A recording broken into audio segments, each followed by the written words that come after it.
Hey guys, Desasante here from Music School Bowmanville with a 5-minute quick tip for you guitar players out there. Before I get into that, however, as you may know, depending on when you're watching this, I am running a contest right now for an entire year of free music lessons to one lucky winner.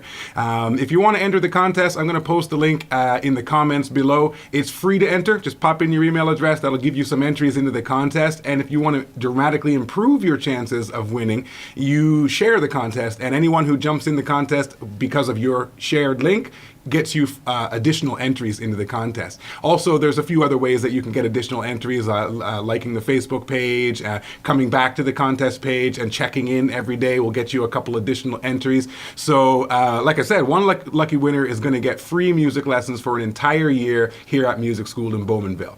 Without further ado, let's get into today's quick tip.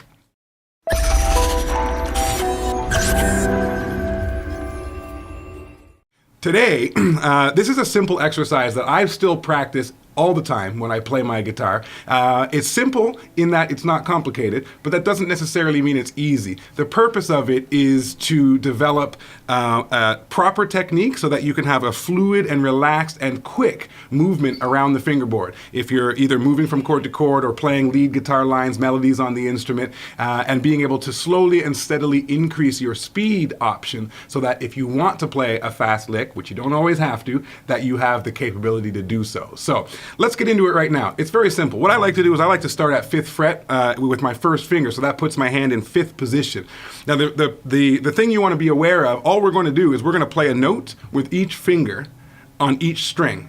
And we're going to pluck those notes, alternating the pick. So the first note's going to be a downstroke, the second note's going to be an upstroke, the third note's going to be a downstroke, and the fourth note's going to be an upstroke. And then we're going to repeat the same thing for all 6 strings. When we get to the top, we're simply going to reverse the action and play all the way back down. So it's not the most musical exercise in the world. It would be close to what they would call a chromatic scale, meaning you're playing every single note in a row without skipping any. It's very close to that.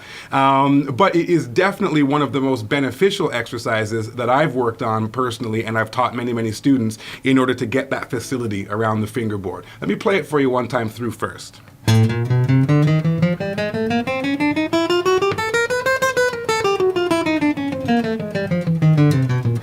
Okay, simple, not complicated, but does take a little getting used to get that relaxation and that speed up, and to make sure that your pick is constantly alternating.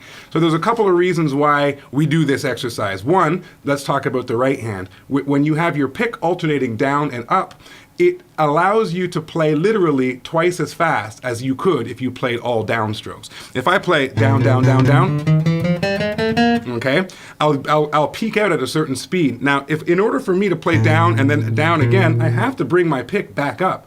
So why not hit a note on that way back up? And that literally allows you to put twice as many notes into the same amount of effort. So that's the reason why we alternate our pick, down, up, okay?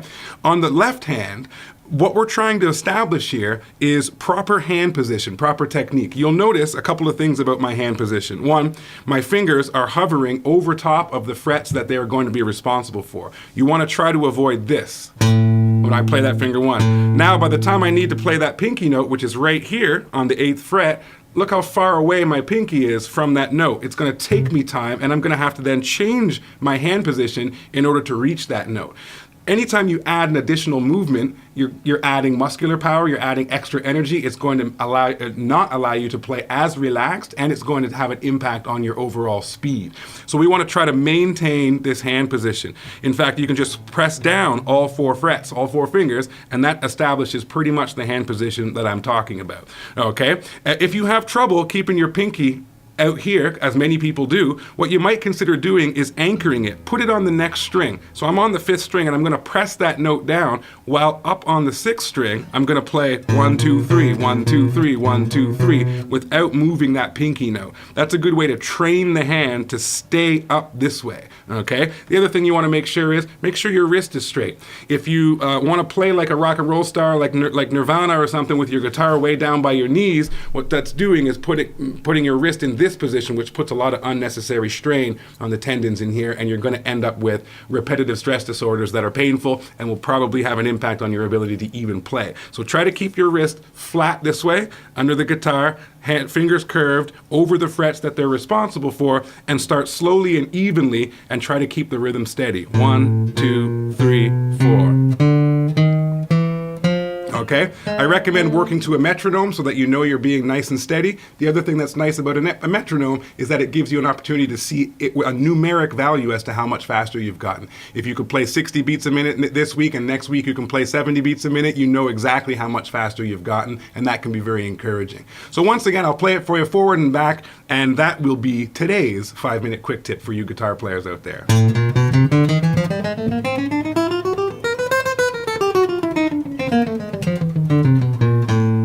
All right, have some fun with that, and I'm curious to know what speeds you guys are able to play at. If you can play, if you set your metronome up and play each string 1, 2, 3, 4 as one beat. So if your metronome is going d d d d, you beat d d d d d d d d d. So if you're playing like that, that's what we call 16th notes. 1 E and a 2 E and a 3 E and a 4.